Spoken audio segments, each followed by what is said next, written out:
Hey, this is Misery Loves Company, a weekly social reading series hosted by miserytourism.com. Every Friday, we welcome outsider and transgressive writers to come and share their work with us. And that's it. So let's just get into this thing. So first up tonight is Rachel. I knew that you were going to say that. I don't know why, William. I think because the last time I read here, I was first also. I don't know, but I like had a psychic vision of you I saying have that. a I have a trick for you, a life hack if you don't want to go first on Misery Loves Company. And I think a lot of the regular readers have figured this out. I I, I go in chronological order based on when someone signs up. So you signed up like on Monday or Tuesday. So you were basically guaranteeing Yeah, yourself you were going to go first. The the, true. the real OGs wait until like Friday at 5 and they send me a message because they know they'll get to go last then once everyone's like good and hammered. No pressure is low. Anyway, it's Fair. all yours. Very Sorry, fair. Rachel, do you want me to add you on Twitter? Sure. I'll type in my Okay. okay. Okay. I thought that was who you were, but yeah.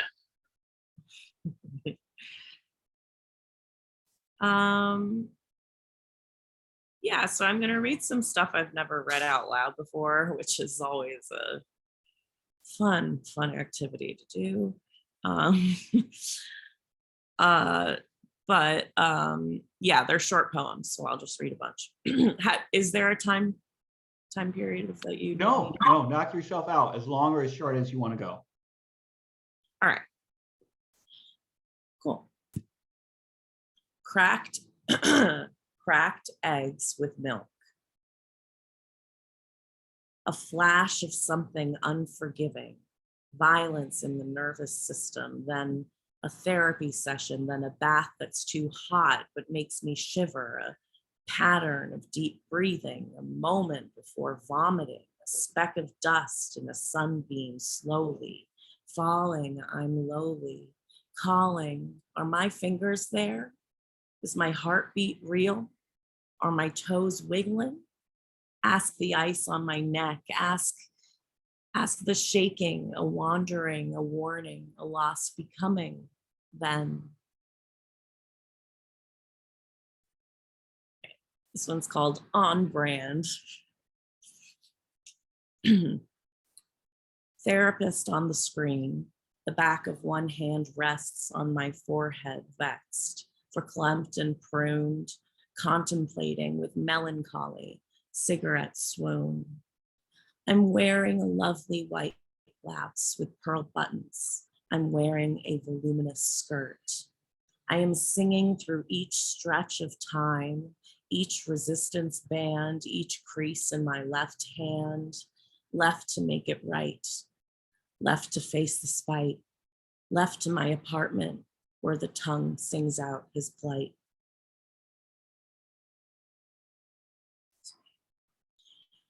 The, sorry.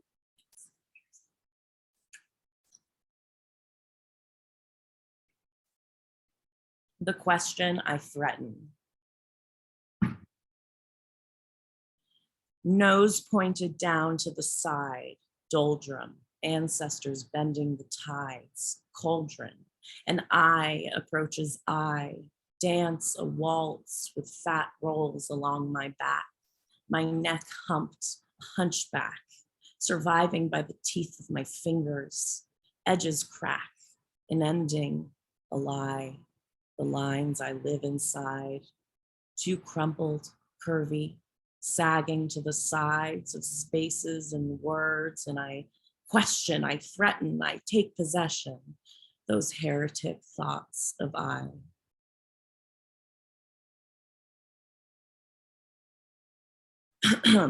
April-ish 2020. This is the journal I'm keeping during this historic time. My thoughts will surely manifest as projected wishes, a kind of grasping for control. Wasteful is the day we turn off the television. I floss, I stand up every 3 hours. I spiral until I can't see the floor. I change into different pajamas, sip a Nalgene, lead-laden green tea. I'm a gremlin, and you're Rumpelstiltskin. Our house is dusted over with bed bugs, hoarded minestrone soup, and orange juice that speaks. You will probably forget to journal during this historic time.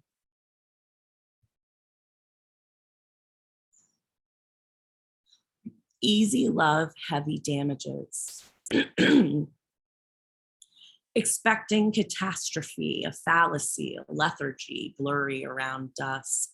Try, release a beckoning, my ankles, fragile roundness. Smudge me, your red dust. Nose me, I rush luck. In corn sea, your fingers find my shapes in the stalks. Recording in progress. Someone say something. Oh, never mind. Okay. You laughed when I cried.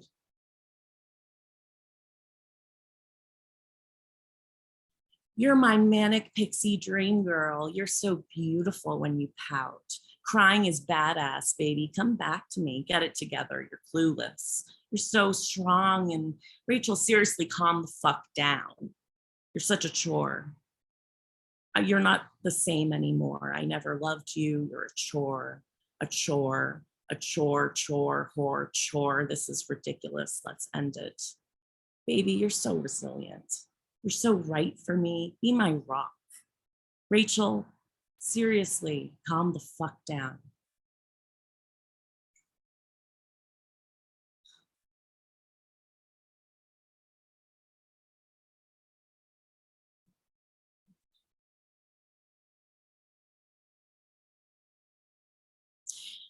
Sonata. Apple cider vinegar is scripture, halfway through the portals of now or maybe asunder. Longing, consistency, mundanity, bathtub melting apathy, a blunt, grape flavored, beige room, naked savior, sighing smoke all night. Billie Holiday squealed a swoon through my tightening panic in the chest, the shaking, the uncontrolled taking. The body relives its past over and over and over.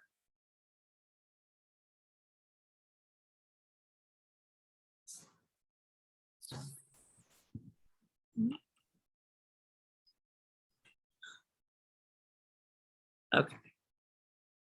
4 more. Okay. A heavy heart talks a lot. A stream of fog water seeps toes, patchwork shadows, white wicker chair, feathered lantern, skin tight, bare. I'm a message, you're a missive. My diagnosis is trendy, so now I need another way to speak.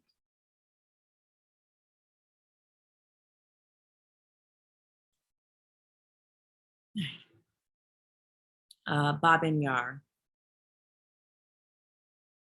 I'm washed away constantly by the structure of things. Merit-based hearts don't have room to lean.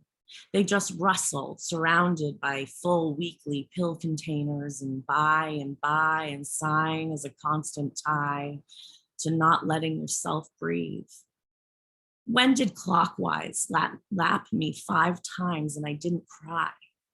When was the day I became so permanently afraid that nothing scares me?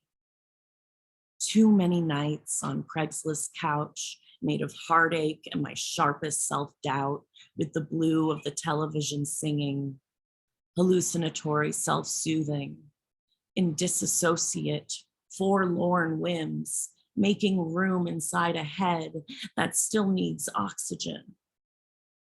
Be in shouting distance from the pit of your spirit. It's brown and tastes like nectarines, like Kiev teens in the almost 19th century, march to the edge of an empty moat, the dead who kept my last name in their pockets.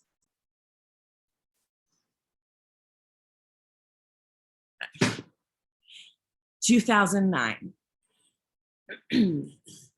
Our matching foot freckles, the poetry you typed on dollar bills, the ostrich egg you stole from me, banned from the Whole Foods, banned from the movie theater when you lit up in How to Train Your Dragon.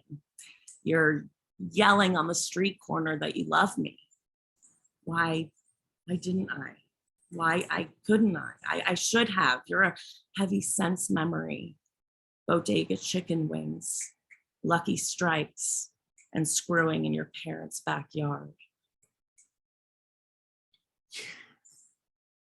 Yeah. Okay, couple more. Meeting you was like meeting me. Heaven is precisely 18 inches in front of us. The cabbie laced long fingers straight up, palm against the fuss, a transient wall. Humans, too stuck in the molasses of stigma, collectively carry a ripple effect, thanks to fuck-ups in roped burlap and fur, who took for granted the apertures of our irises 20,000 years ago, I'm sure. Now the must needs filling. It's a passing fad, meeting in the silence that New Jersey cabbie had.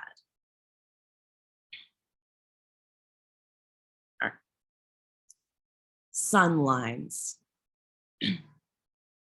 My grandfather smiles for all of us. He's sitting in a Ziegfeld dancer's lap. She was so beautiful, he chuckles, with his turkey burger and his pink suspenders and his sunshine, his sunshine, his sunshine, his sunshine, his sunshine, his sunshine. Who was that dancer? Did she wear rose oil? What made her cry? Was it later that night? This ground is made of mothers, mothers, mothers, and men who were little boys sitting on a woman's lap, feeling something. Grandpa smiled as he did when he was 5 in 1937 at her beads and her legs and the song of her scent, her being in time. Okay, last one.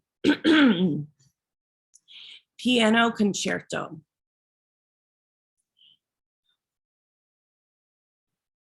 Indentations of a face barely visible versus ultra clear visions of your abuser. Both wait for you to fall asleep, take a lateral loss, long hair snaking soap water, green flakes of you. You're dull now, darling, suck my honey dipped thumb. Crossing my eyes, a duckling. Call me if you can. If you can. The end. Rachel, those were absolutely fucking phenomenal.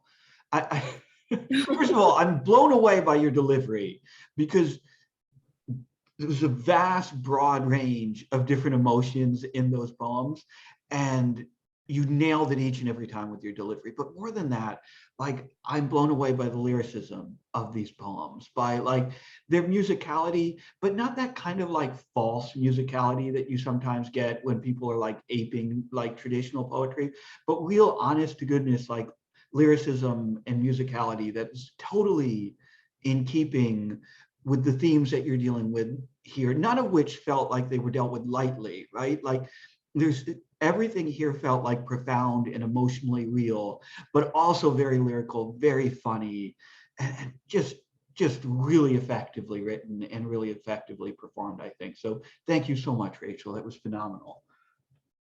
I really appreciate that, William. I mean, really, like it's been a long time since I read anything, and this is all brand new. So I really appreciate your support. Thanks for that. No, thank you so much for coming and reading. And you would not, I don't think one person here would have guessed that this was your first time reading in a while. You're a pro at this shit. Thank you so much. Yeah, those are really good. The one I think is the third to last or second to last one, the alliteration, the sunshine thing into the accent was really, really, really good. I really like that. William mentioned the lyricism and stuff, but that, like, yeah.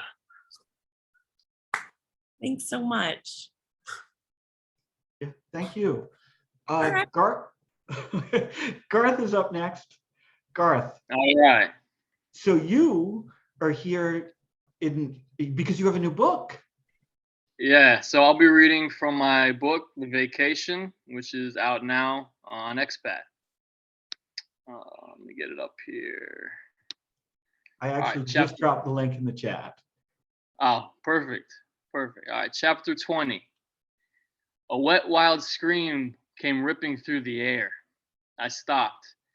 Out in the sun on deck 4 by the pools, so did the few guests lounging, enjoying their vacations. We looked to where it had come from, this scream, somewhere by the service door next to the tiki bar. The door was flung open. It was Hector. He'd escaped, huffing, hunched. His shirt was in shreds and blood was leaking from his nose and fat lip, and his hair was disheveled, missing a star-shaped patch from above the left ear. "You motherfucker! You left me to die," he screamed again when he finally caught his breath. He pointed right at me with a clearly broken finger, which actually pointed out at the ocean. Lovely day out there. The guests followed the gesture. They looked at me, then him, then me, and I shook my head and shrugged like I didn't know what the hell this was. I didn't want to cause too much attention. The masseuses were all over patrolling up here, and some were already peaked, so I quickly waved him over. Ghost of Christmas Past. Somehow he managed to slip away from that quack doc's dark, nasty room, and I deserved this. He started sprinting right at me, full sprint. I didn't need to try hard to see it was death in his eyes. This was rage, breathing steam, and it wasn't graceful. A jerking animal sprint coming to give him my due, and it's a big, gnashing, hair and ball ripping due. I stepped to the side like a bullfighter. He crashed into a table of guests sitting with their drinks, margaritas, chorizo nachos. It all went flying. Sugary red and yellow, up in the air against a perfect blue sky. Fat arms and rosy cheeks and ill-fitting jean shorts slapped against the fresh waxed wood, spilling shit. People craned their necks. People whispered, "It's a show." An energy that drew the insects. Our commotion even caused some to snap out of their trances. What was this? Was this normal? Someone not relaxing on vacation? Hector got up, dripping in frozen margarita and blood, and he shook his head, snorted, had become the bull. I backed away a few steps and put my palms up. "Now, what's the problem here?" I asked in a formal, employee-like tone, distancing myself and our acquaintance. His black eyes slashed over me in this veil, Hey, look. bored into my forehead. What? Oh, wait, sorry, my bad. Didn't know I was muted. Yeah, you're all good. You used me to get down there, left me. They touched and I'm gonna fucking kill you. I'm gonna tell everyone what you're planning against the director. Quiet now. Quiet now, I whispered, glancing at the upper balcony, at the particularly veiny masseuse tilting his bald head in our direction. The master's name? The director? What are you talking about, Hector? I was just trying to help. We're a team, remember? Just calm down and tell me what happened. People started whispering louder. Some got out of the pool and pretended to dry themselves, getting a better look. Hector started circling me, preparing for another rush. He hunched down, lowering his shoulder, his horn, pointing it at a traitor. Fine. I stepped with him, maintaining distance and eye contact. Never look away from a bull. Hector, I patted the air, tried to calm him. And then all noise drained to zero. I smelled salt, the sea, noticing us. This was an ancient battle, reincarnated here in this way, but it was the same struggle that had been around since the beginning. Man and beast, wronged versus wronger. We were the land mammals with our own frustrations and laws, and it caused the sea annoyance and curiosity to turn and look. It let go of its hypnotization over the rest of the guests. They craned, they crowded. It was dead quiet, minus the waves lapping like, come on, come on. Hector blew needles of steam out his nose. There was no talking to him. He was going to ruin everything. I saw the masseuses rushing down from the upper deck, the other employees and trainees sitting back and smiling, smug. I needed to do something. I felt my back brush against the railing. I stopped, The sun behind me emblazoned the faces, mostly Hector's, as it curled. Every year, 100 or so people fell over the sides of cruise ships. Yes, people did fall over all the time. I'd already dodged him once. I was a natural, a born torero. Our secret would fall into this endless brine down there, and he could shout as loud as he liked about this betrayal. The sun was pink against his cheeks, his eyes wild, screaming with the fervent craze of a million ghosts of worked-to-death horses, bison, bull. The spirit of vengeance was at a fraction. Right before the gates came loose, and I gripped the railing, and he charged. He came so quick I had no time, and he was on me in a moment. We both started falling to the ground. Boom! He came on me, raining blows on my chest. I'll fucking kill you. I'll tell them your plans, and I'll... And suddenly, just as fast as it came, his eyes lost their hateful sheen. His blows slowed and lost their force like a steam-powered machine coming to a halt. Bah, bah, bah. His face slacked and looked confused. He pawed at the back of his neck. Then came blood. It was warm, spurting, raining down on my face. Through his fingers as they gripped at his wound and slipped away, the deluge.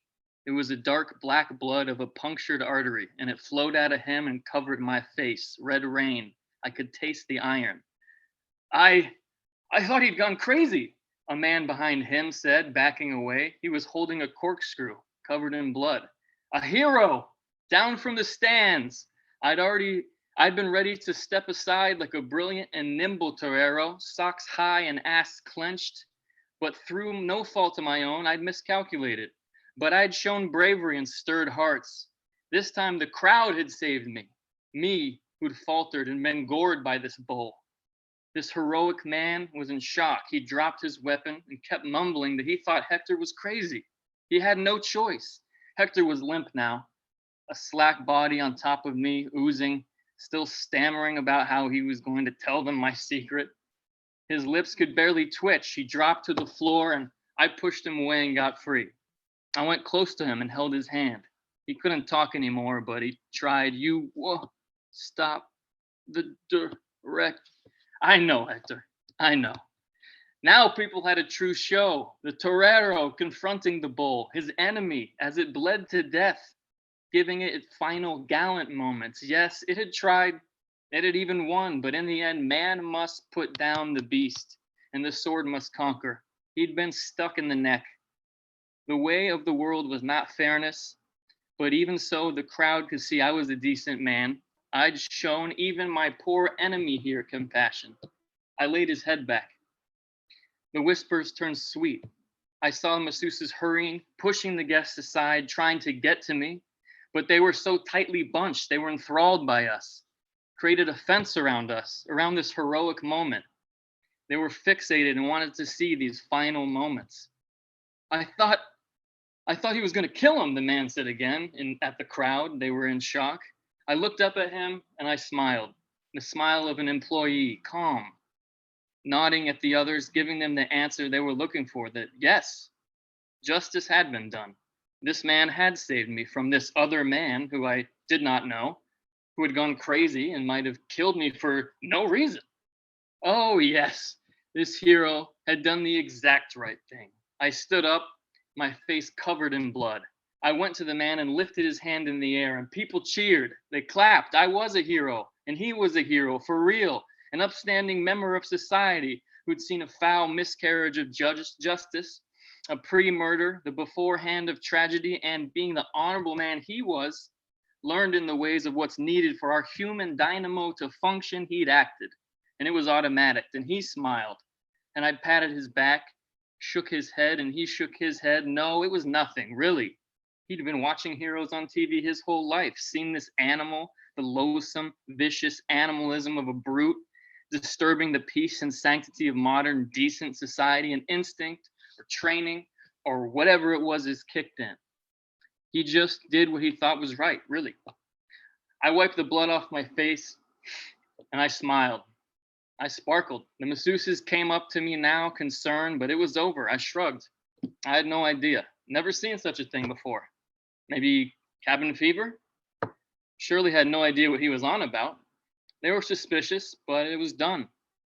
Some were already taking the body away, ordering employees to clean the mess.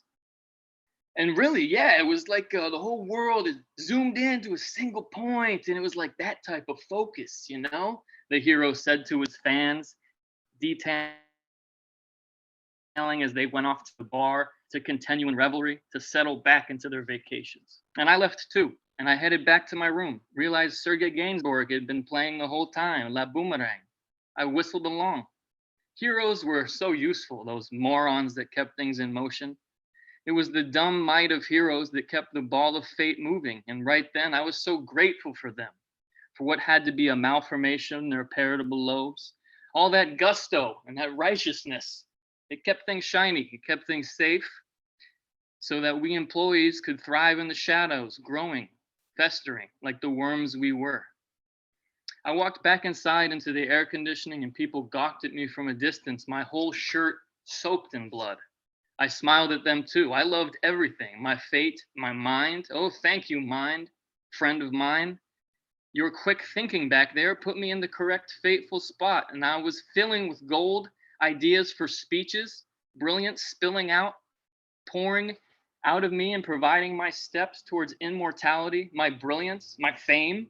I saw them too. I waved. Yes, future famous me walking here. Hello, everyone. I saw my future. I saw it. Lines of women for me. Please, please don't push. The genius, immortal Hugo will satisfy each and every one of you, but not too long. I have writing to do. My powerful stride took me toward the page waiting for me in my room. Hugo Hemingway, Hugo Welbeck, Hugo Plath and Exley and Mishima. I was the most brilliant speechwriter on the planet. And right then I knew God was on my side. More than that, we had become dear friends. Yes, hello, God, please come and sit.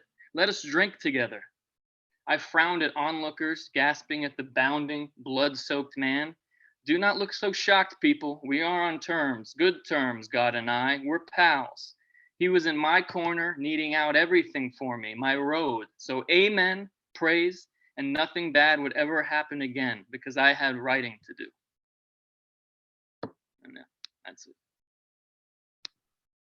That was fucking great, Garth. But I love what you do here because you're like, you've got multiple plates spinning at once in this chapter in a really wonderful way. First of all, you have this phenomenal action sequence that is like so richly detailed and frenetic at the same time. It's amazing because it captures that sense of like being in a traumatic situation and time like dilates, right? Like you feel everything slow down, but at the same, in the same sense though, it doesn't lose its sense of like tension and propulsiveness. So you have this chapter that's barreling ahead and yet time still feels dilated. And I'm not sure how you fucking pulled that off, but it's really remarkable. And then on top of that, you have this wonderfully funny, unreliable narrator. And, you know, and that really like adds a level of not just like snark, but adds a level of pathos, right, to everything that's going on. It's a really well constructed chapter. But I'm not going to let you go right away because I want you to talk about your book a little bit. Okay. Yeah. Well, thanks for saying that. This is the first time I've ever read, ever. So I've never really read in front of people or anything like that. So it's kind of like trying to do some voices and stuff. But your delivery was fantastic.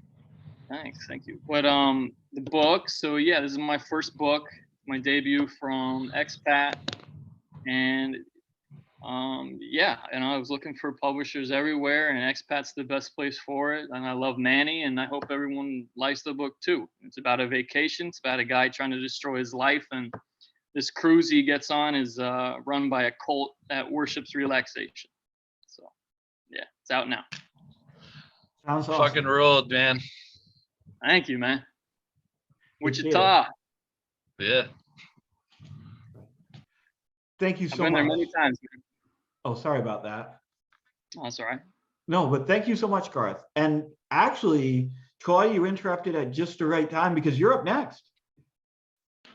Okay, cool.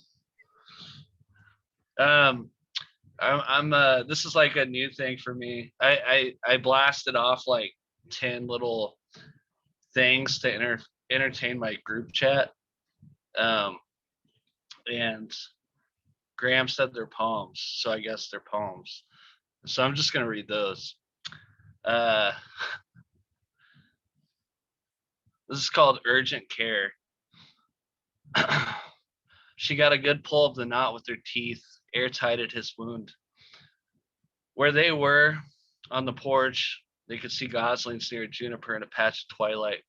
The suture that held his ear to his head steamed, but he remained unmoored by the cold.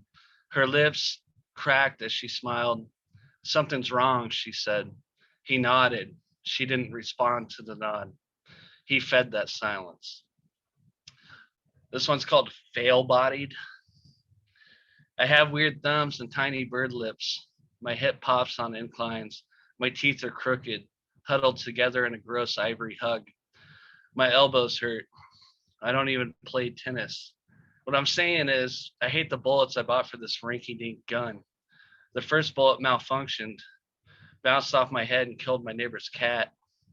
Now I'm the product of a botched full-body transplant and a murderer. I mean, it's whatever. People are born every second, reborn every second. I never seem to be able to make that second count. This is called Reptar. Suicide is the condition of running back into your burning home and dying from all the smoke you thought you could leave behind. This one's called Short Bus. Who is retarded enough to try out for clarinet in sixth grade band just to bloody the reed on awkward teeth? Splinter up the gums, hard times, hard walking backwards to make things right, talking out your ass. I'm a philosopher, so I wouldn't want my lips to crack, would I? What do you say you hand me a hand coated with feathers to coat my ass in Carmex? Make it the same hand my brother fucked me with. Make it fingers and a fist, a pinky up my ass, bald but pointing north, a compass, keeping him there, grip tight and alone, a fist and a number one, just him and me, and him saying, don't tell anybody. Sex. Exercising a waffle in the broken toaster, pushing down on the toaster thing too often, or holding it down, getting arthritic because the toaster prematurely ejaculates the waffle. No butter, checked all the labeled tubs in the fridge, no syrup, cabinets empty, no sugar, nothing. It's like I thought the waffle would butter itself if I put in some effort warming it up.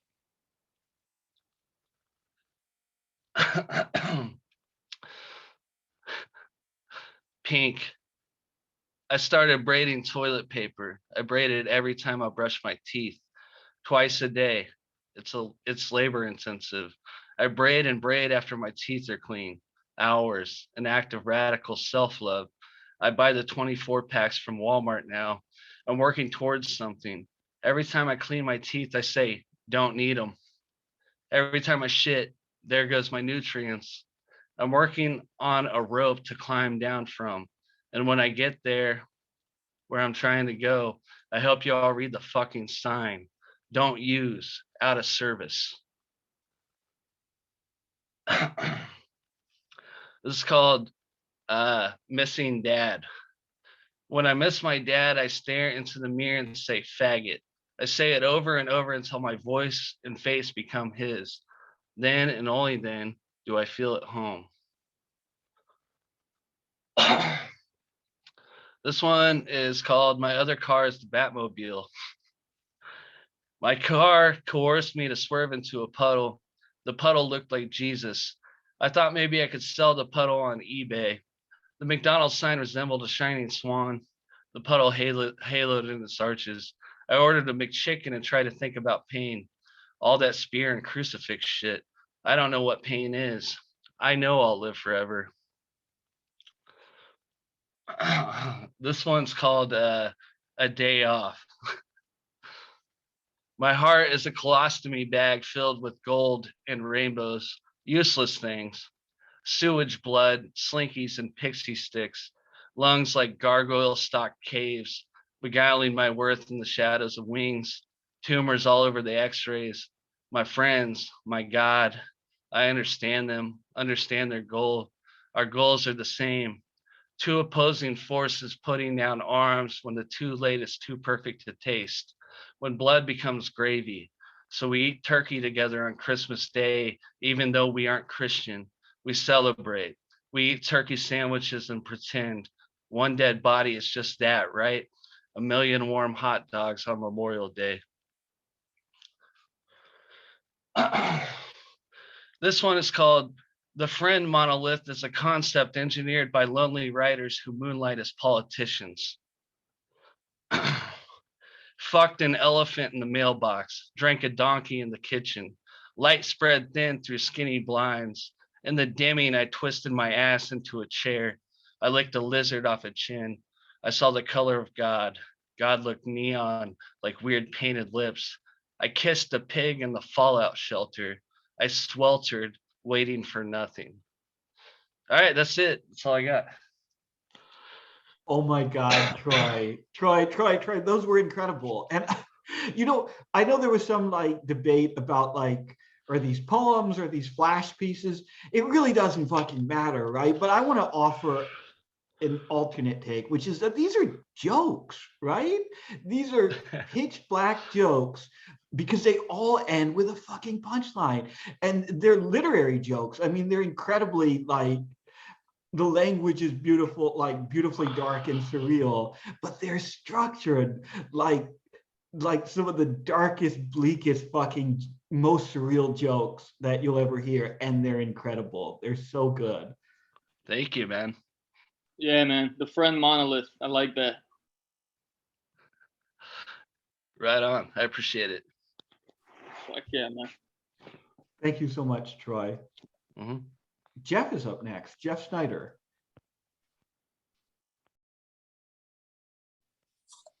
How do you do, fellow kids? Hey, Jeff, how's it going? Jeff Jeff- Schneider. Good, how you Jeff- doing? Jeff, do you have an @ on Twitter you want me to link to? I think it's Pig Publish. Pick, Yeah, that- okay, Yeah, gotcha. I just wanted to express thankfulness to William and Rudy and everybody at Misery Tourism. I love watching this as much as I can. I'm just gonna read two short stories, I suppose. And for whatever reason, I title these things. So this one, I suppose, is about love. And it's titled Fur Hammer. We gathered on Mother's Day. There was nothing to talk about.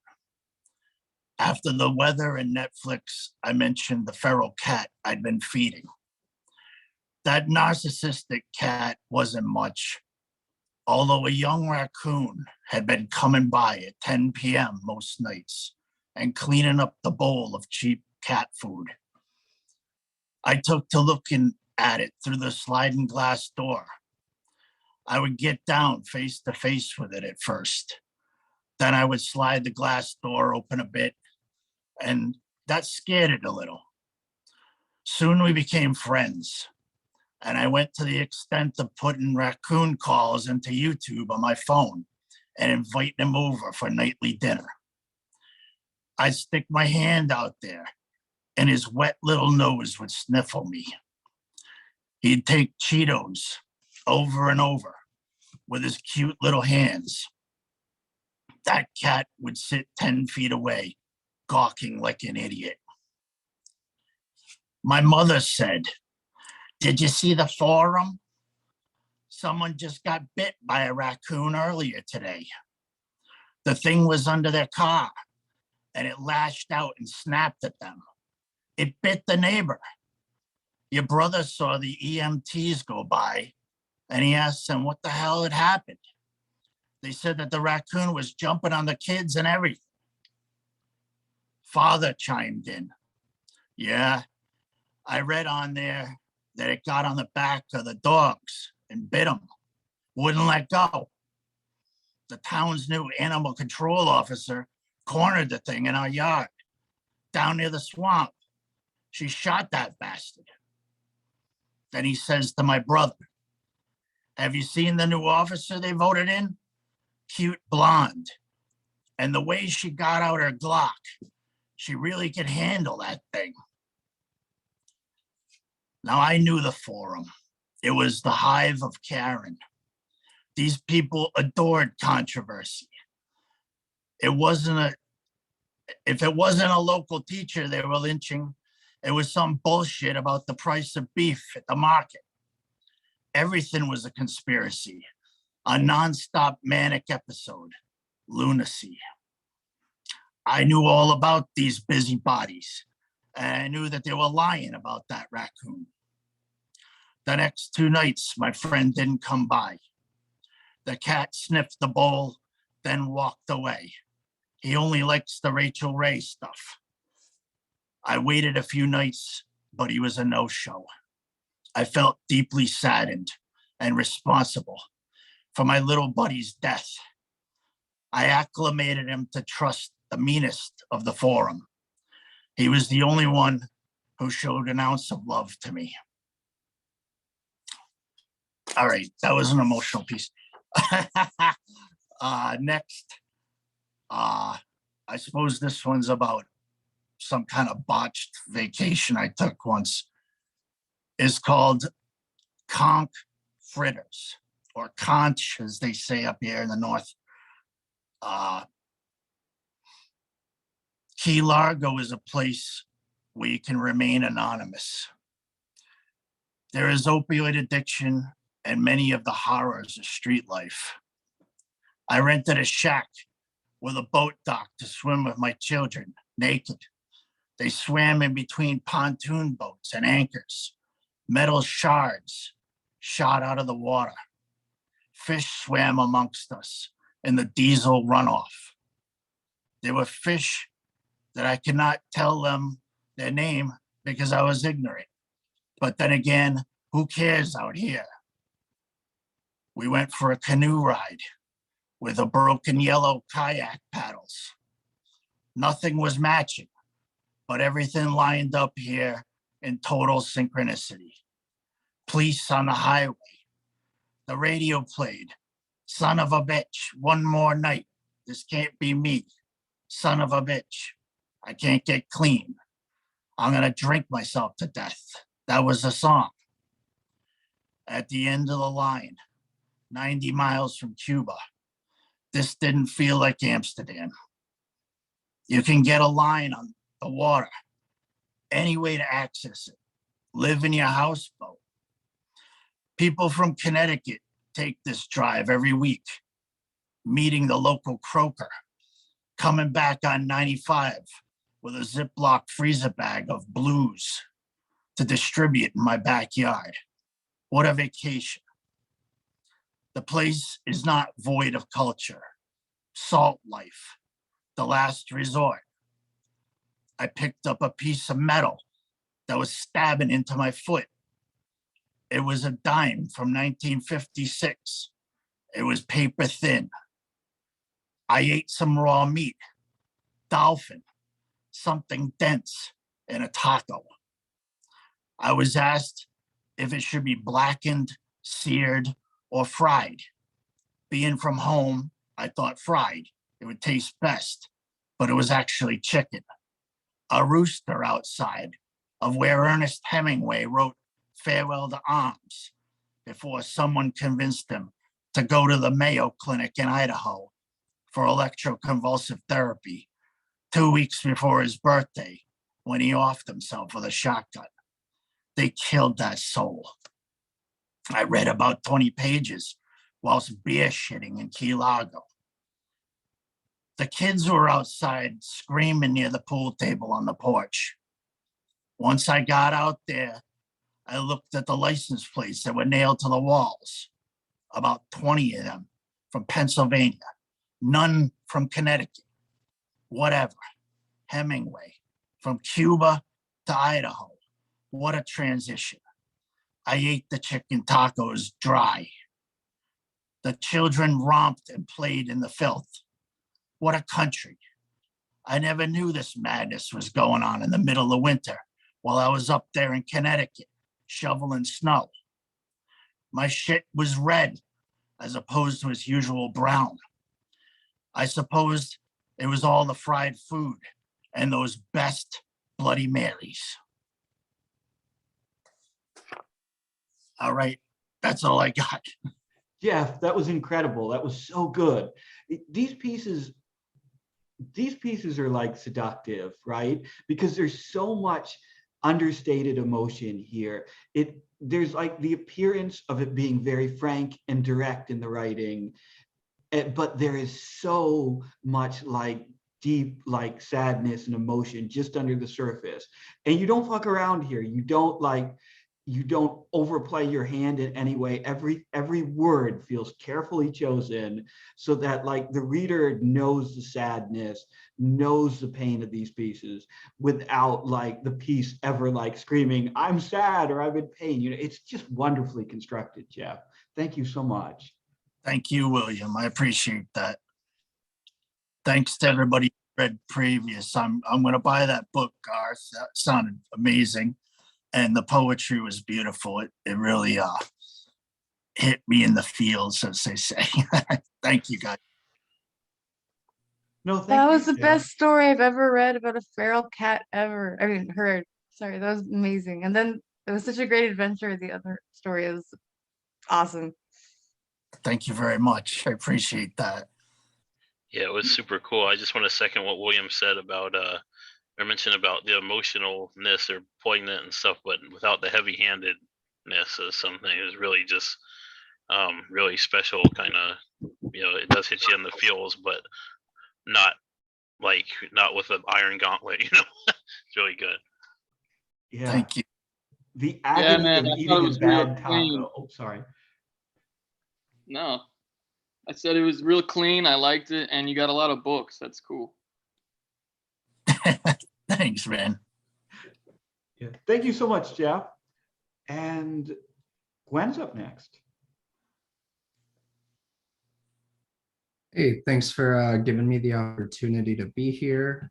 I'm going to read a piece titled Following Piece. It's an excerpt from my novella coming out at expat as well.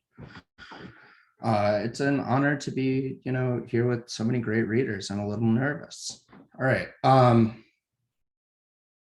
Every time I think about that class, I feel a tremendous embarrassment. It must have been obvious. Everyone knows you learn better from the professor you want to fuck. Of course I went above and beyond, sitting in the front of the class. The first time I showed up with painted nails was to her room. She complimented me. She chided me when I didn't reread the chapter of Capital we were assigned. There's no way I got everything the first time around. Leftists read and read some more, and she was right, and she was forgiving. It was a combination of an art credit and history credit. The class was History of Performance Art. It was a survey class. Everything from the Futurists and Dada to Yoko Ono's cut piece and Meat Joy was covered. She was one of the prominent scholars in our art history program, and she encouraged me to pursue a graduate track in that art history program. I told her I had to give back.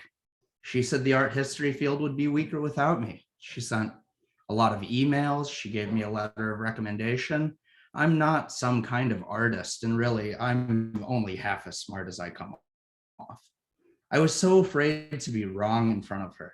I was afraid to the point where I halted my development. She wanted me to grow, and I was lost in the tides of trying to become myself. She used to be a dancer. She had a piercing gaze. She was so tall. I never really went for women like that. I never really looked twice at them, but I went to a Dawn Vo exhibition on her recommendation. I was new to being single. I guess a few months in isn't new, but this was my first semester where I wasn't engaged. I think it would have been nice to meet cute with my classmates, but I don't do that well. I have a strong presence. Once, when I said I felt alone in the world, I received a response saying, how could I? Everyone who ever encounters me has to make a lot of decisions on how you feel. You can read that in too many wrong ways your whole life. It stuck with me. I always got along with an older crowd because I had failed out of one school, transferred from another. I was a weathered looking, non-traditional student. It's not that I couldn't make friends and meet people. I just, had a band and a job. And the only friend I had from school also pushed when I tried to hang out. I can't practice my Spanish while staying up until 4 a.m. drinking. Plus, this dude got robbed by strippers in Poland. I didn't need Mr. Worldwide telling me how to land foreign pussy and impress monolingual Americans. People say I have this special mind, but I don't really trust it. This special mind has gotten me into a lot of trouble. And this professor is another one. She's looking to me during the lectures often. I've been practicing meeting her eyes. I want to be attentive. I also want to attend to her and the home I've made up in my mind. I want to be her everything. I asked that one TA, and I know I can't go down this path. I'm not the person you fuck when you want to have an illicit affair with a student. I'm trying to return to the anchor. We're learning about Guy Debord, and hell yeah, I'm living in a spectacle. She picks the themes of my project for me. She's assigned everyone's first, and then I keep asking her to do the same. She told me to study Andrea Fraser. I watch a video of her fucking the motherly walls of the Guggenheim Madrid. Here she was brushing up against the womb of an art world to lampoon the horny narration of the museum self-guide. I didn't know what to say. I was worried this was my test for the professor. I was worried what I said about this betrays what I say about us. I can't think of a professor like that. She holds me back after class a lot. I ask how she is. Now I see this means a lot to people. I'm a mess. I'm using the back half of my college years to experiment after giving the ring by spring thing a shot. I'm up every night getting fucked or fucking someone. I am always traveling between work, the band, the class. I try to see my friends more too. Everyone I know is single right now. This is probably the last time everyone in my life will be single like that. 2 of my coworkers start dating, and everyone at the office accuses her of pursuing me. She laughs every time, and she should. I have tried so many new beers and there's nothing to show for it except for awful shits and bloat. My diet is €1 a day and 2 steel reserves.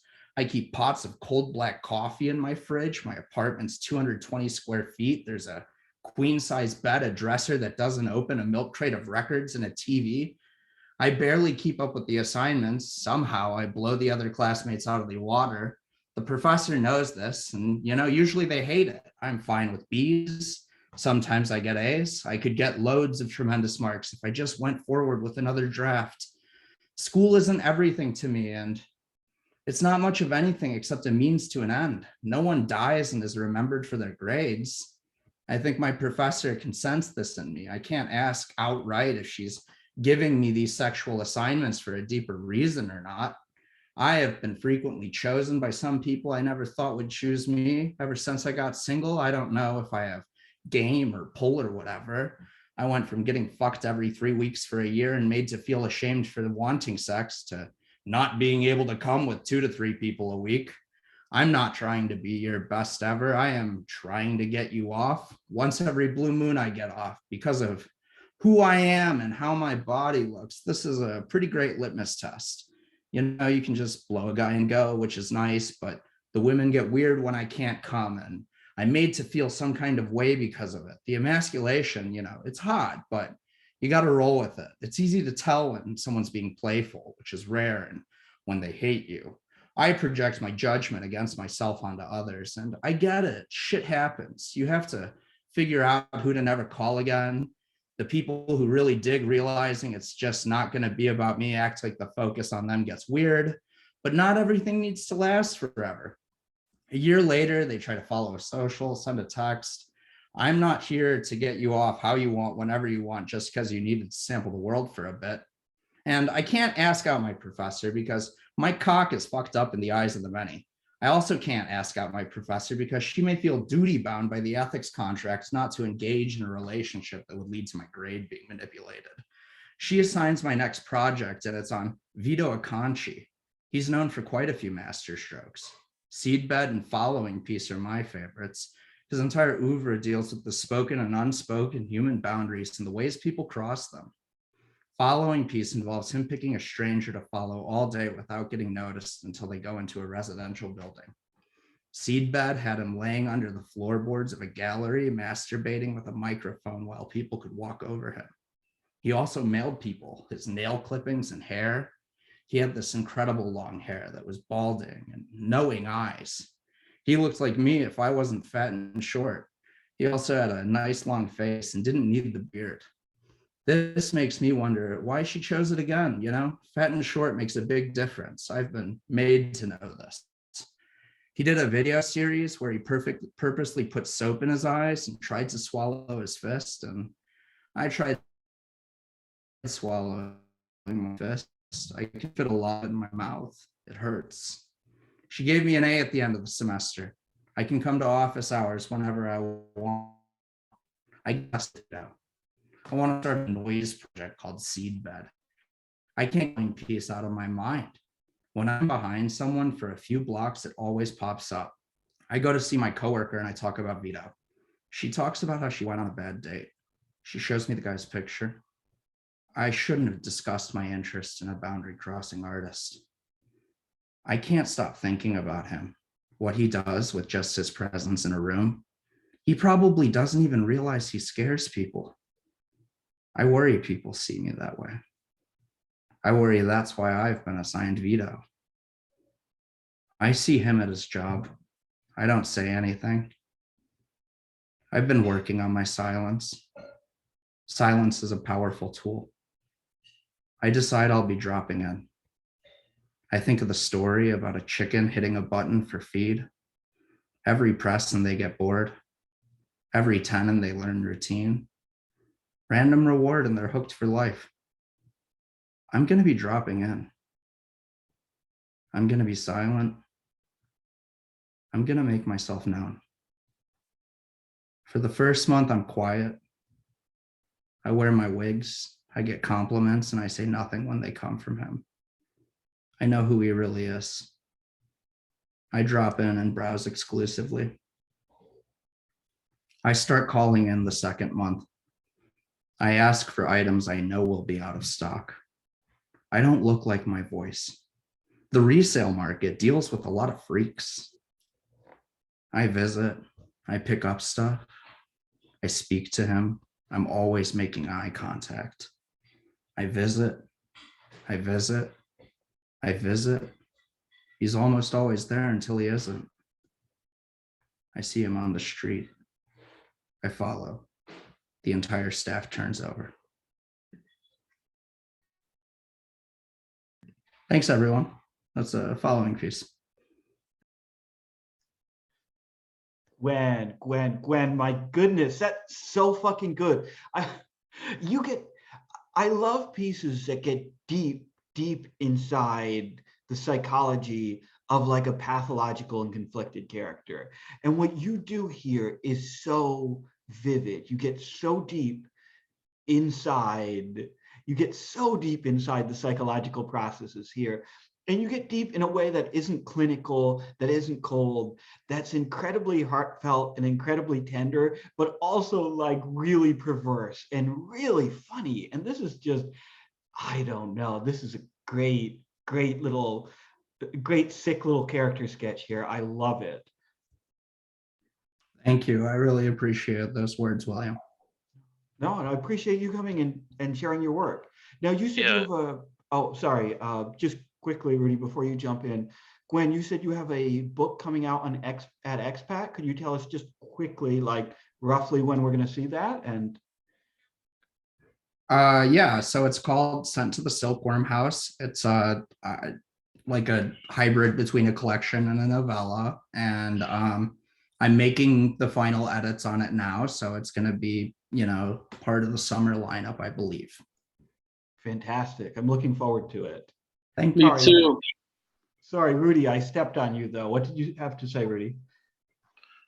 Well, first off, I just want to know, do you have an @ on Twitter, Gwen, and I can @ or?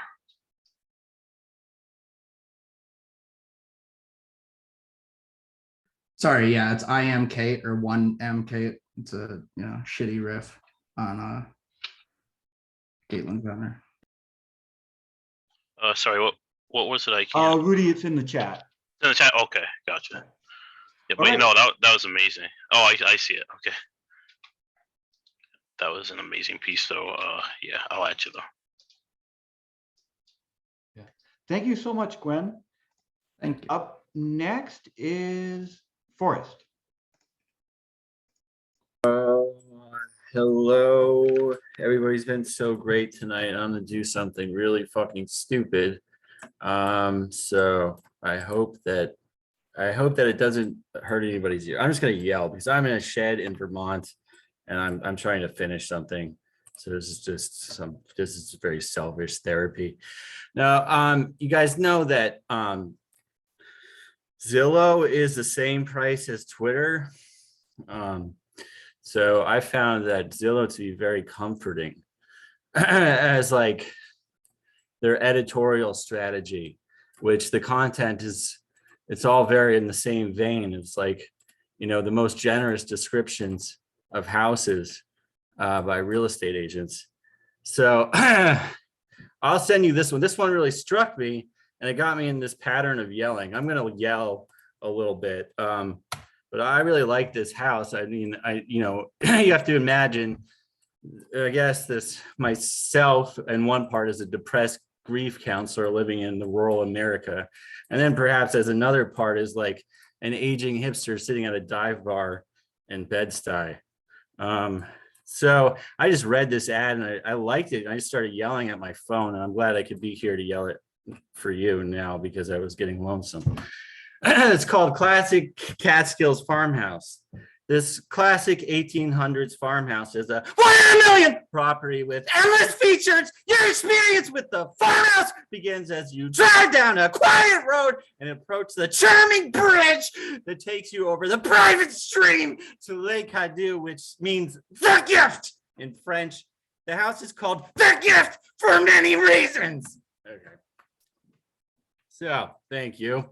That I didn't write that. Imagery surreal. So there, guys. Yeah, I'm just gonna jump into the novel I'm writing, and it just kind of worked for me. That ad worked to get me in a mood. What is this? This is guy is a grief counselor. He's depressed, and his son has fucked up his life really bad because he became a prostitute to a politician, and he's trying to blackmail a politician. They have the grief counselor is going through these emails, and the emails he's responding to one of the politicians' emails is, yours would be an entirely new experience for me, and I'm sure I'd enjoy it in its own right on nights alone in bed, says the politician. And the emails, and this kind of like, this gets Gwen going. I saw you on TV today, Jules. Shocking is how one of the news anchors described the interview. Yes, shocking indeed. Backstabbing your own party members. I see how it is, Jules. A backstabber, eh? Yes, quite shocking. Indeed, yes. Is backstabbing what you call the act you did with my son is doing to you in that video, Jules? Honestly, I don't understand how any of you carry on the way you do, Jules. And it's clearly not just you. It must be at the very least, it must be a strong minority who you are in cahoots with, who go about the way you do, Jules. This is what I gather from the rumors I read in the tabloids, and of which, after discovering Valerie, I believe in my heart of hearts to have some credibility. What a performance you all put on. What a charade. Mourning the victims of another mass shooting, pontificating on international affairs, carefully curating your phrases to appeal to the broadest possible audience within your electorate. And when the day is done, going home to seek out a ladyboy, my son, on the internet, with whom you make puns on the word right and right. Very funny, by the way, Jules. Do you know who laughed? No one. That's who, Jules. No one laughed. Great. Oh yeah, so I have one more thing I'll read very quickly. Very short thing, because I want to make my NBA finals. This is going to be controversial. It's going to be my NBA finals prediction, because I updated the poem, and so I just figured that, you know, it's a lot of excitement and we gotta get ready. I really hope it's the Celtics and Warriors. I really do. I think it's going to be great. That'll be a great series. It's called Museum of Sex. We are going to the Museum of Sex in our minds, sex warriors traversing through the history of NYC Underground. And like the soon-to-be 2022 NBA champions, we perform athletic acts with near telekinetic proficiency. Fantasies have never been so wild as they were while watching the Dubs after getting dumped for an imaginary three-way. That's it. Forrest. Sometimes I like to think of Misery Loves Company as this little competition to see who can bring the most batshit unhinged performance. And Forrest, once again, you've taken the crown, my friend. But I want to talk about this because first of all, I'm so glad to see that our grief counselor friend has returned. And I love the progression of your pieces with him, right? Because you can, as I've said before, like you can, I assume we're kind of getting the novel roughly in the order that it's going to appear. And you can feel him breaking down like mentally, emotionally, psychologically, where in that first section you read months ago, he was so like cold and carefully composed.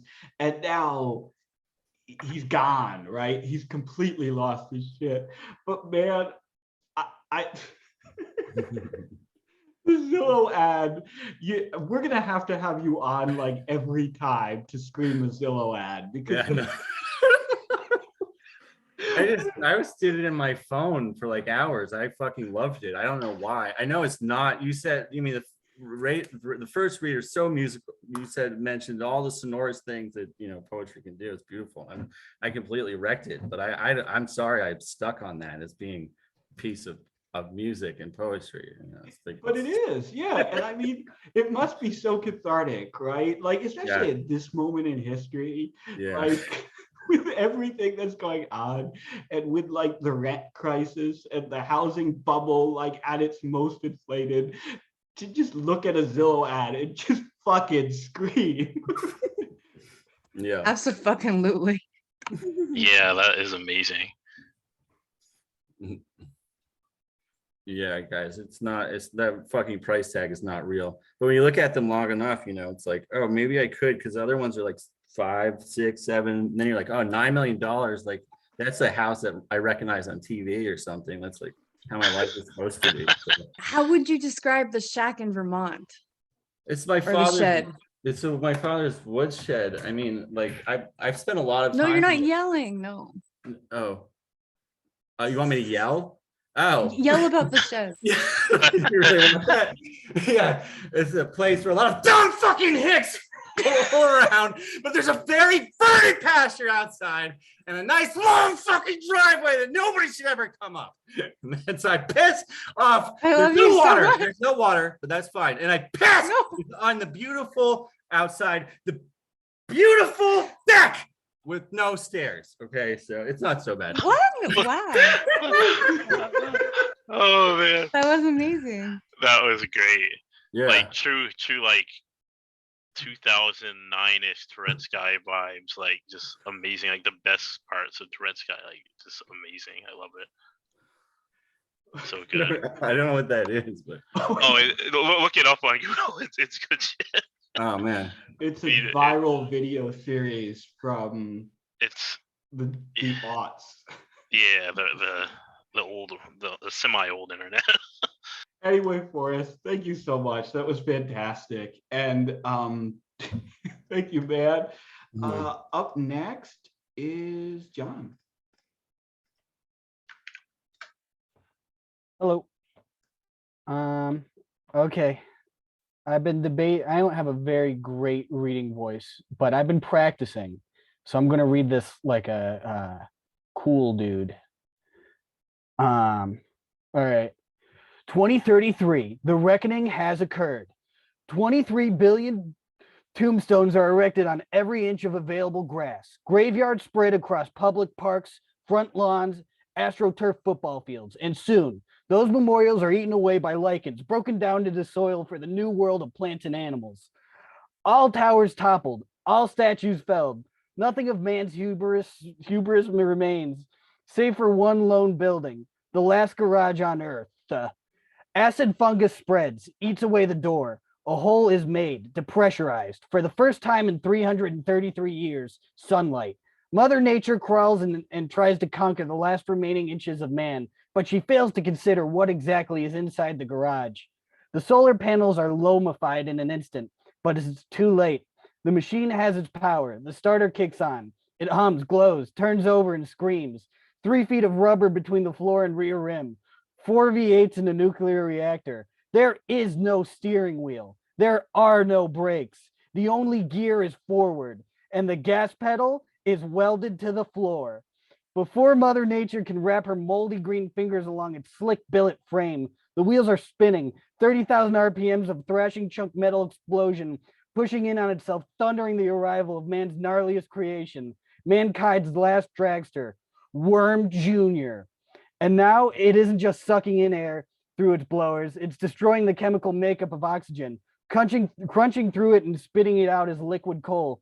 It's screaming at the top of its lungs. The tires screech against the floor, nothing but smoke. A ghost is made of sheer power, and when the wheels catch and Worm Jr. hooks, it leaves a strip of fire in its tracks.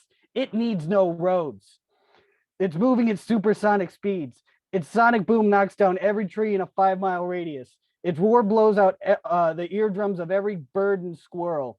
Rocks are turned to dirt with startling efficiency, faster than nature ever could. Its tailpipes are blasting magma now. The trail of lava instantly cools into a slick black road from the wind it stirs in its wake.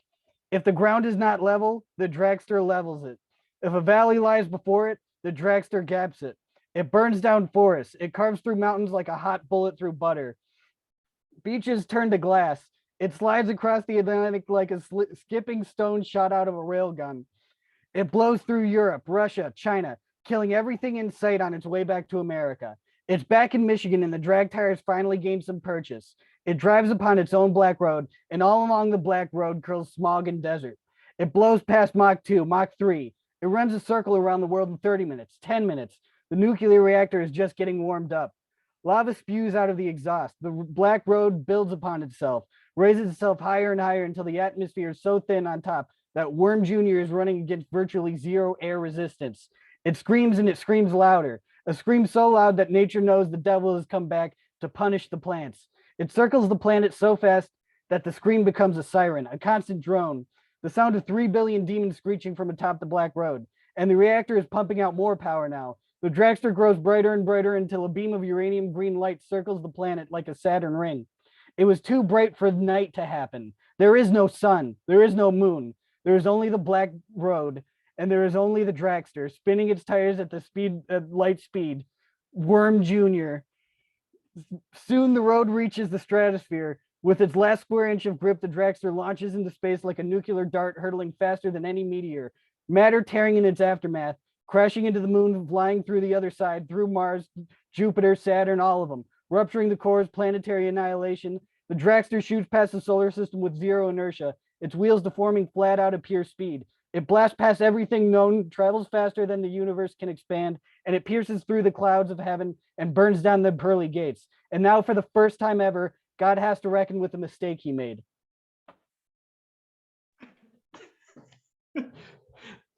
John, what are you going to take over as the movie trailer guy? I man, this is so good though. This is such a good like satire of like really absurd like movie trailers, right? And I love that it ends with the fucking dragster knocking through the pearly gates so that it can take on God. Like, because how else could it end, right? Like the constantly escalating absurdity. Like there's a point where what's left? Well, it's got to kill God, right? And it's so like it's so pitch perfect, and the way that it's written like so perfectly captures like the freneticism and the absurdity of those silly movie trailers, and just keeps ratcheting up in a really wonderful way. This is a great piece, John. Thank you. I agree with what he said, but like the accelerating, what is it? Accelerating, not accelerating, absurdity, like the escalating, the like because it gets better and better and better. And like it reminds me, I love all your stories about like destruction so much. They're great. Like also and yelling, like Worm Jr., like in the beginning, when he was yelling at stuff. What were you saying? I really liked Forrest's performance before. That really did a lot for me. Yeah. I just wanted to add that. Fuck yeah. I mean, how could that not get you pumped up? Like, I was pumped. I was pumped to do it. I was pumped. I fuck yeah. felt it, John. I was like, we're vibing, man. That's good. That's really good. Yeah. Thanks. Thank you so much, John. That was awesome.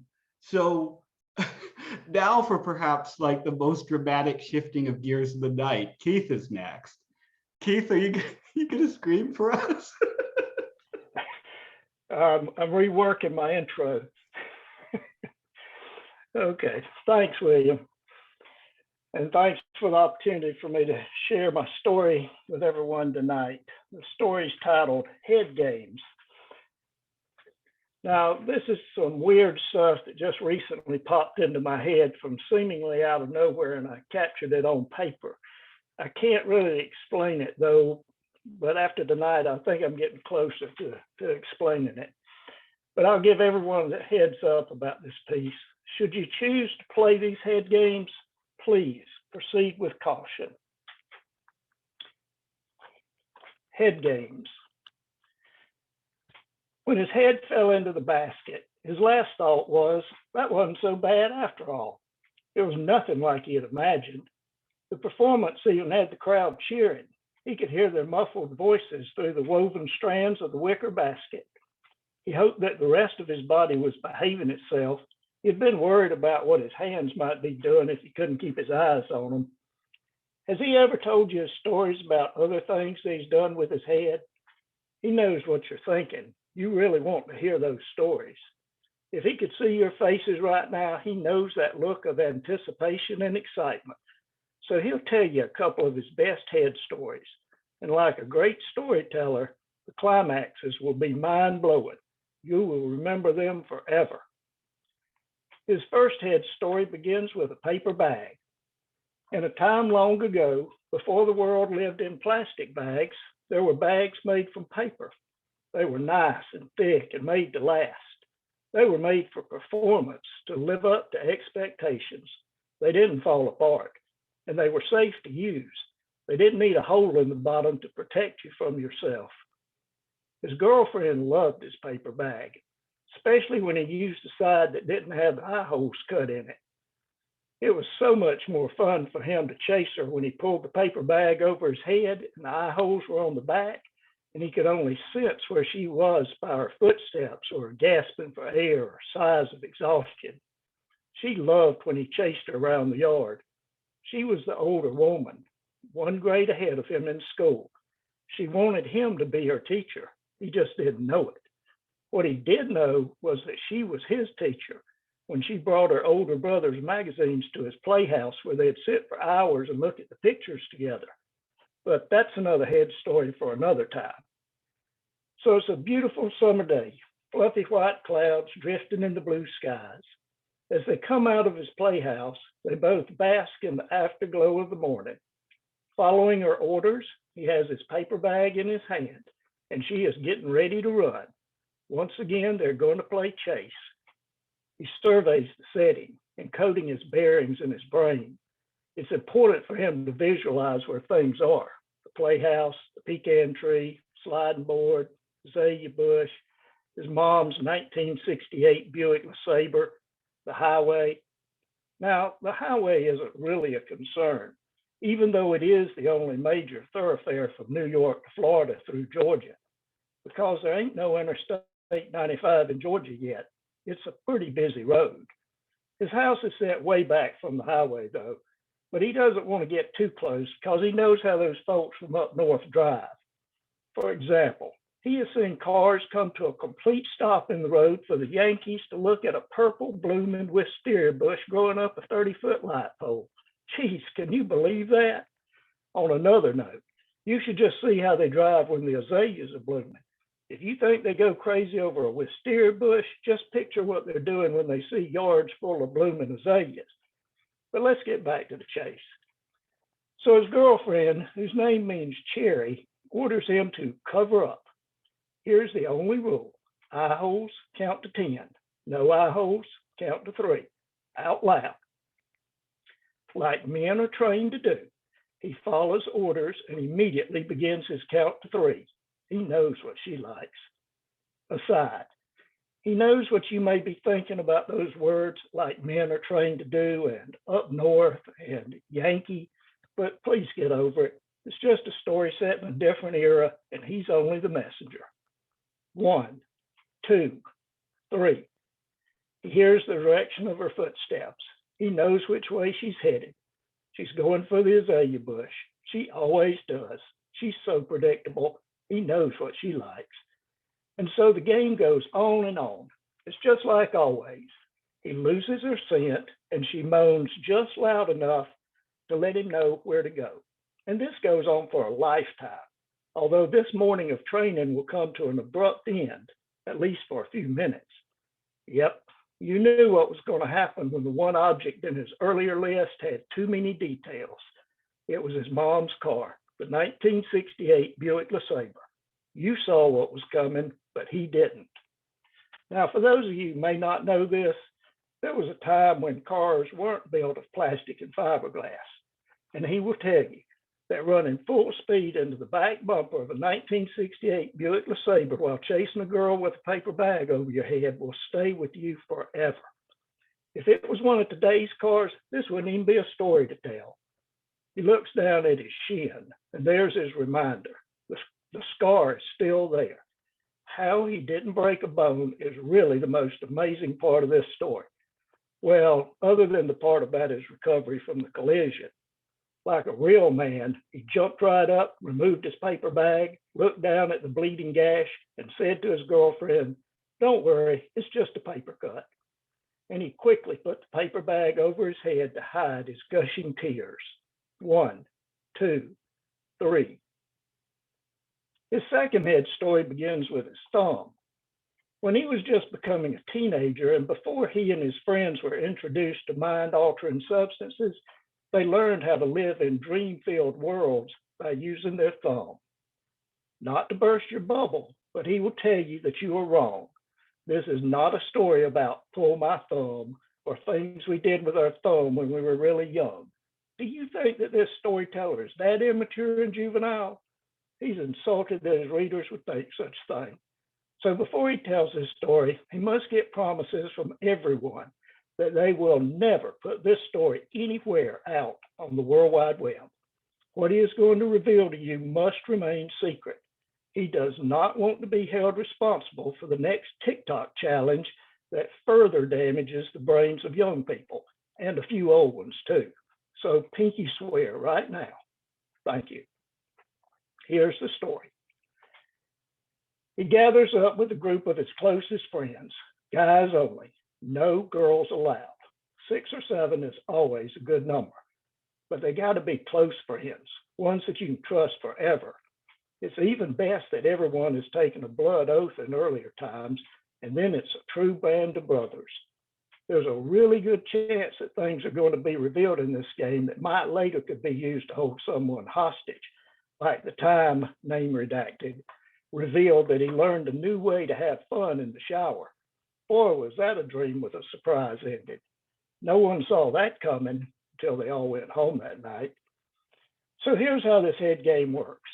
The guy that's going to go into the mind-altering state is going to be called the tripper. His protector will be designated as the catcher. Everybody breaks up into groups. 2's the minimum, 3's the max. Here's a warning. If there are only 2 in a group, the catcher needs to really be on high alert. No one ever wants to see the tripper hurt themselves physically. Mentally is all right, though. So the guy who is going to take the trip has his catcher or catchers close by and in position. All the tripper needs is enough room to be able to freely bend over forward. When the catcher says go, The tripper bends forward and downward and tries to get his head as close to the ground as he can. He then takes 10 deep breaths, exhaling quickly with deeper breaths each time. The catcher counts and eggs him on. The instant the tripper exhales his last breath, he quickly raises upright without taking a breath, puts his thumb in his mouth, and blows as hard as he can on his thumb. It's at this point that the catcher needs to be ready to grab and hold on to the tripper. He is going to wilt like a flower in the middle of a summer day in South Georgia. And with the wilting, the tripper's dreamlike mind experience begins. It is the catcher's job to make sure that the tripper doesn't hurt himself in the fall. The catchers are always diligent, though, because they know that their trip will soon be coming. Now, here's the second part of the game. The instant the tripper comes back to life, the catchers yell into their face, tell us what happened. And before the tripper's dream fades, and that's really pretty quick, he's spilling the beans. And get ready for those beans, boys. The dreams are unbelievable. And in this age group of boys, one can only imagine. Here come the fantasies, the family secrets, the hidden thoughts in the dark recesses of young minds. Don't expect to learn about tips for writing short stories or that great book you checked out at the library today. No, sir. When you hear that bull, you know that the dream is over. Now the tripper's trying to cover their tracks, but it's too late. Everyone knows about your mom now and what you saw when you peeked in the girls' locker room. And well, there's no need to get into the really good stuff. You don't get to hear the juicy stuff if you don't play the game with us. It's really a fun game. By the time everyone takes 3 or 4 trips, that's a lot of stories. And they've all learned that it's best to play this head game late in the afternoon, so everyone can rush home and get a shower before supper without raising suspicions. So here's the takeaway from the story. The lesson that young boys realize as they grow into men and learn that men get to make all the rules. The girls are much smarter and they're honest with each other. They tell their girlfriends all the truths they know about the stupid boys. But smarts and truths and honesty doesn't get the girls very far in this world. And for the men with the power, it's a good thing that the girls don't stand around blowing on their thumbs and telling dreams and lies to their girlfriends. Because if the girls did that, the boys know that they would be in really big trouble. And that's how boys learn the importance of keeping their secrets among themselves. So now, with the grand finale, the show is over for the night. When he gets off the stage, he'll put his head back on, and from behind the curtain, he'll listen to the crowd still cheering and screaming. He loves magic. It's a lot of fun. One day, he'll tell you some stories about how he's used his magic to really make his love life memorable. His girlfriend will attest to that. And if you're lucky, he'll even share some of his tricks with you. But for right now, he's got to write down these dreams before he forgets them. You know, they don't stay with you for very long. Thank you all very much. You have been a wonderful audience. Have a great night.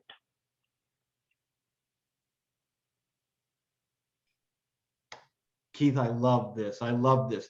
Keith, this is so different from your past work too, but I love the way story is constructed with the like incredibly surreal framing narrative that like with the two like very like mundane and very human narratives like in between. It's like it's phenomenally well constructed, and it's a really interesting construction you have here because you get the reader right away with the hook of the guillotine comes down right and the head's in the basket, and the reader or the listener in this case is immediately riveted, and then you pull them back in time to these like really like sensitive like delicate human moments, right? This is like a wonderful existential piece. It's really good. And then of course you get back to the magic trick at the end. This reminds me of I don't know, just like I don't know, maybe something by Camus or something like, or Kafka, but like it's like if you use Camus or Kafka as the framing narrative, and then you had like really delicate, like wonderfully nostalgic, like human drama in the middle. I don't think I've ever heard it like seen a story that's constructed quite like this and that's tonally quite like this. It's really good, Keith. Well, I appreciate it. Thank you. It was different to write. It's great. Thank you, Keith. I appreciate it. Thanks. Thanks for listening, everybody. Thank you. Yeah, it was awesome, Keith. And Josh is next. Yeah, I'm just outside, so hopefully the airplanes and cars cooperate. Yeah, that was a change of pace for Keith, and now we're just going to double down into more of the same from me. This is a new flash thing. I posted about it on Twitter the other day. A few people maybe read it. It's called Miracle on Girard Street. I couldn't take it anymore.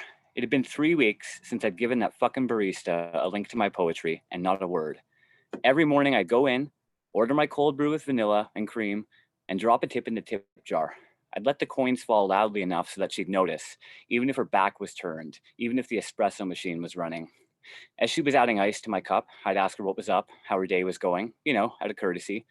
And just like the routine we'd built before I'd ever sent her that poetry link, she'd smile and answer my questions. I'd try in roundabout ways to suss out whether she still had a boyfriend, like by asking her what she did over the weekend. And she'd make small talk of her own, maybe inquire about what I was reading. I always brought a book with me, even though I never had my coffee at the cafe, and would always head right back home to my apartment after. Well, that had been fine 3 weeks ago, but this wasn't 3 weeks ago. She was acting as if I'd never sent her a link to my poetry. Just thinking about it incensed me.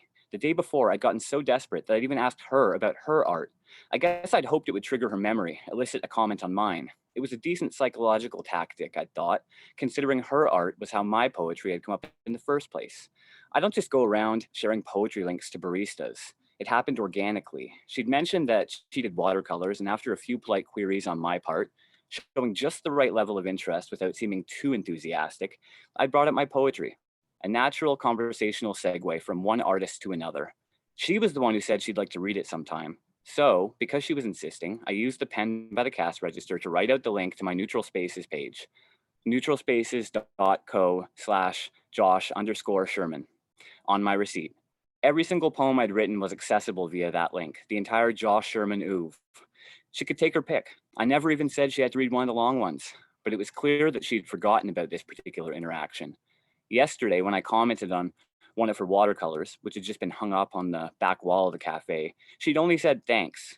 There was no question it was hers because she only paints small animals and pastries, and it was a watercolor of a squirrel eating a croissant. Feeling I'd exhausted all reasonable avenues then, I resolved earlier this morning to confront her. It was that or stop going to the cafe altogether, which wasn't ideal. There wasn't any other within walking distance besides a Tim Hortons. The coffee slinger wasn't giving me any other choice. Compounding matters was the fact that I've been finding it difficult to do much of anything lately, no matter how morally imperative. Somehow my life had been feeling like pissing while drinking a glass of water or cutting grass in the rain. I can't explain it any better than that. I just sit here in my apartment at the corner of Main and Girard where I've lived for the past 3 years. It's 2017, the year of our Lord, and this isn't the future I was promised. Hoverboards have been invented, but they run on wheels. Video chat is commonplace, but the latency still fucking sucks. It's like some cheap parody of the future. It makes it hard to take anything seriously. It was time to take a stand, reassert myself. This was my Waterloo. So, at around 10 a.m., I step out of my apartment and into the August sun. I head east on Girard Street. The trees are a radioactive green. The sky is antifreeze, so blue it seems toxic. To stay cool, I'm walking alongside the old red brick buildings that line the south side of Girard. I'm gonna just hold on because there's an airplane and I think it might be distracting.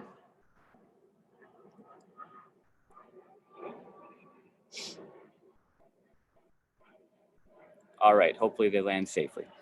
The shade is good here because the buildings are like 4 stories tall. I'm thinking about what I'm going to say to the barista when, without warning, something goes whoosh right past my face.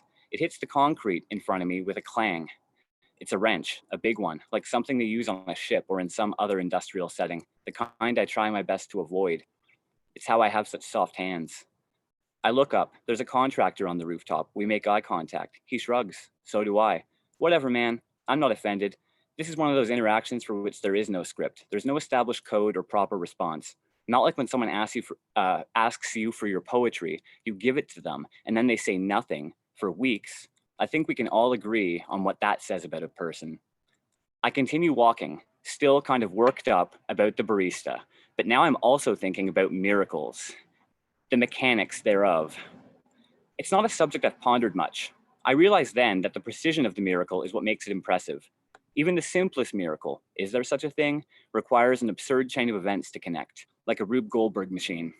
I consider how, if I'd just been walking a little faster, or the contractor had dropped his wrench a moment sooner, there could have been a miracle on Girard Street. The end. Josh, that the fucking ending of that piece is so perfect that like I mean because it's so like perfectly captures the entire piece, like so perfectly captures the working of like of a mind that's like deeply narcissistic on the one hand, but also deeply self-destructive on the other. And I love the way that like self-destructive impulse like comes to the fore at the very end of the piece. That like moment of like supreme self-loathing, but it's so funny, right? Like to basically imagine that like your unlikely accidental death could be framed as a miracle, right? Just because just because it's would be such a statistical anomaly. And the stuff, oh my God, the thread about the barista and the poetry, it's so,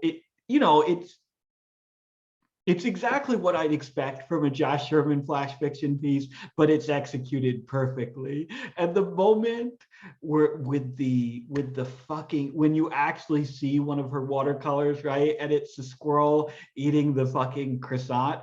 And in that moment, like you understand just what complete contempt the narrator actually holds her in, right? Like he's so obsessed about like she didn't respond to my poetry, but you can tell he loathes her work, that he thinks her work is the most like trivial fucking shit. And that's just such a great payoff, I think. I don't know, it's a really funny piece, Josh. Thanks.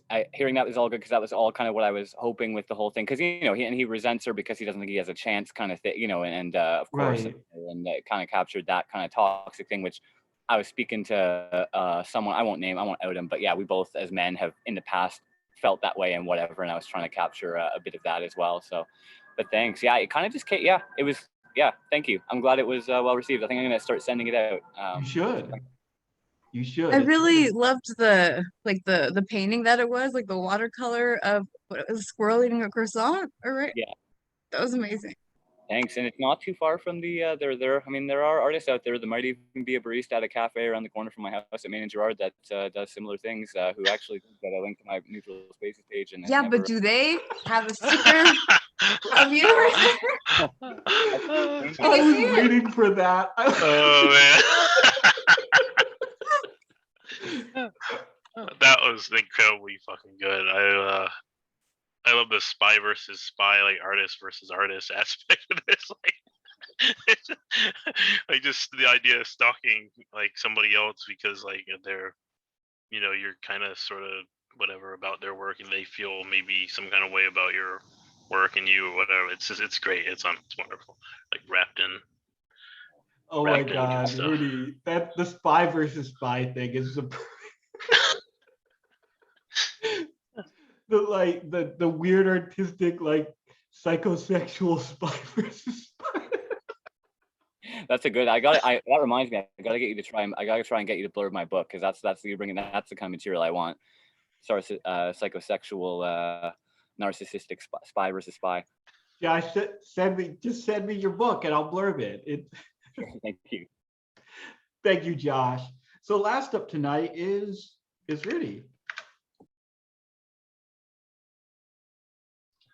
Yeah, so I'm going to read some fan fiction actually tonight that was inspired by a Discord chat I had with somebody. It's literally fan fiction. It's fan, and I'll read it. So this is called Absolutely Disgusting. Yeah, the quote here is actually real. First quote here. Last night I was served a beer that was absolutely disgusting. There's something wrong with it. The bartender wouldn't exchange it for another one. So I pissed all over the restroom, lol, and I'm gonna do a chargeback on my credit card, which will cost like $75. And this quote is attributed to Socrates. Oops, and I lost my place there. All right, so these are the ones that I wrote as fan fiction to that first quote. Last night, a Jewish man in Warsaw gave me a look that was absolutely disgusting, truly piercing, subhuman shit, and wouldn't wipe it off when I accosted him and put my hand on my Luger. So I blew his brains all over the cobblestone, lol, and I'm gonna make his wife and young son bury his body, which will cost them precious sanity. Last night, I got gas during chow time, and it was absolutely disgusting. There was shit in my hair for hours. I'm a black CO captain and I wish I was white so I didn't have to get this bullshit from literally everyone. So I called for an extraction and they beat him blacker and blue all over, lol. And I'm gonna say he threatened to rape me, which will cost him his commissary plus time in the hole. Last game, my Morgana Mr. Q, and it was absolutely disgusting. Enemy Lux landed hers, and the misfortune got a kill on me and Morg, and bad trade, bad life. So I sprayed homophobic slurs all over the all chat, lol, and I'm gonna report that Morg for inting, which will cost her probably nothing, since they'll see the chat with me saying faggot 100 times and nail me instead. Last tick, I was given a command that was absolutely disgusting. It was literally a human rights violation. The control center wouldn't rescind it when I offered more logical alternatives. So I broadcast it all over the sector, lol, and I'm gonna attach the issuing science officer's ID number, which will cost him his Nobel Prize and me 0.0005 seconds of CPU time. And that's it. Rudy, now I was present in the Discord for the for Socrates' original statement here, and I really thought, like, obviously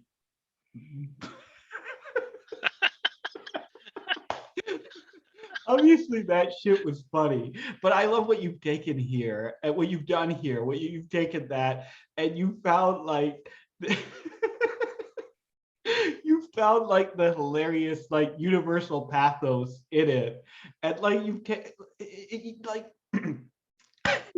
sorry, I'm losing it. You've taken that one act of poetic passive aggression and like stretched it across the whole of human history in just these 4 little excerpts, right? And I love that the last one is like an AI, right? Is like a drone or something, like isn't even human in the way we conceive of it. It is still petty as shit.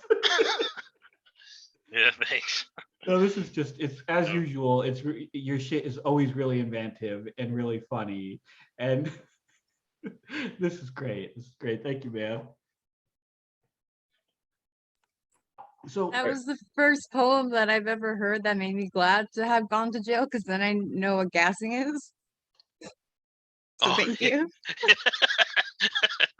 I'm glad it was accurate. It's factually accurate. I got the right terminology. Absolutely, absolutely. Yeah, that was fantastic, Rudy. Wait, who is the guy? Sorry, who is the guy? The picture, is that a local news anchor? Where's the quote come from? That's just a meme. I don't have a picture of the guy. It's just somebody in a Discord that I'm in. Okay. But yeah. Yeah. That's good. Just some like I don't, just some random like incel guy that's in one of the Discords that Rudy and I are both happen to be in. Not somebody, thankfully not someone who like arbits our community, or else I feel a little bad about it. Yeah, thank you, Rudy. That was fantastic as usual. And I think I'm gonna call it a night there. I know we usually do like a open mic, but it's about 10 o'clock now and we had like 10-ish readers. So if you do have a piece you want to read, just if you do have a piece that you want to read next week, just shoot a DM to the Misery Tourism account and I'll sign you up for the readers list next week. But I think we'll call it there. As usual, I'm going to keep the Zoom meeting open for a little while so people can hang out or whatever. But I think that's the end of the reading. So thank you so much to, I'm sorry, sorry about that. So thank you so much to everyone who read. We had a fantastic, I think, very funny, very moving set of writings today, and multiple new people, which is a rarity and which is truly wonderful. So thank you so much to and it's, wait a second, it's Damien and holy Gabe shit, together it's at Damien, last. Damien, holy fuck. Damien and Gabe, just in time, we were Hey. about to end the reading portion. What the fuck? That's some bullshit. Sorry, we were at the pool. Yeah, we were just in the hot tub here in Palm Springs. What the fuck? That's so glamorous. That's awesome. Yeah. Oh man, I got I'm like still I soaked. got sunburn. Yeah. Wait. Look at did you these wanna read people it? outside. It's amazing. No, I didn't bring anything. to Oh read. yeah, we'll just say hi. Oh, You guys yeah, are you, so if you two have cool. anything you want to read, feel free. I'll open it up for you two, since this is a rare, you know, a rare coming together of stars or whatever, a celestial event. It's kind of celestial. Yeah, Damien's been up in the air actually. Yeah, pretty much. Since 5:15 in the morning. Damien flies for a living now. He thinks he's better than us because he gets to fly. Oh damn. All over for free. I'm like, What do you fly? You fly like a jet or something like that? yeah. Oh shit, nice. You're like a pilot? Or like Oh, you no, pilot? I'm not that smart. Okay. Okay. Oh, I was wondering what I was wondering what type of jet. I was gonna ask what type of I'm jet. just a flight attendant that's being sex trafficked. Fuck yeah. All right. Well, you guys are just in time for the after party anyway. So I'm going to end the reading now. So thank you, as I said, to everyone who read. It was great to have some new voices tonight and fantastic as usual. And if you're watching this on YouTube after the fact, we do this every fucking Friday night, 8 p.m. Eastern time, 5 p.m. Pacific. We tweet out the Zoom link from our Twitter account at Misery Tourism a little bit before the meeting begins. Anyone is welcome to come and share their work. Anyone is welcome to come and just hang out and lurk. And yeah, that's it. It was a fantastic time, guys. Thank you so much.